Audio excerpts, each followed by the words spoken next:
Apa maksud betul? Minyak pelincir ni dia kena ada additif yang boleh bantu jimatkan petrol. Hai, tip 1 minit hari ni. Okey, hari ni saya nak kongsi satu cara yang anda boleh buat untuk jimatkan penggunaan petrol.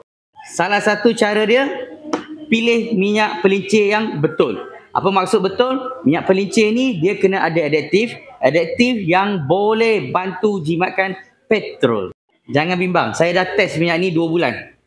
Kita test 2 bulan, kita memang pakai kereta tu, jalan jauh semua, kita nak memang sengaja nak test. Betul ke minyak ni boleh bantu jimatkan petrol? Yes.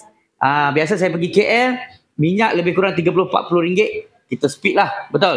Tapi kali ni, pergi KL, patah balik Tanjung Malim, baru isi lebih kurang 40 ringgit. So itu perbezaan penggunaan petrol dia. Jadi minyak ni kalau siapa yang nak cari, ni jangan bimbang, minyak ni minyak reli tau. Minyak ni usia dah lebih 100 tahun. Kita import direct dari Holland. Ni Holland. Kita import direct dari Holland lah. Ni. Bukan minyak cikai. Minyak ni kalau pergi search, buat sedikit study, memang anda tahu minyak ni memang minyak yang bagus. Jadi kalau siapa yang nak cari minyak crude, boleh cari di Kedai Hafizi, Sunway Ipoh. So dapat tiap hari ni, saya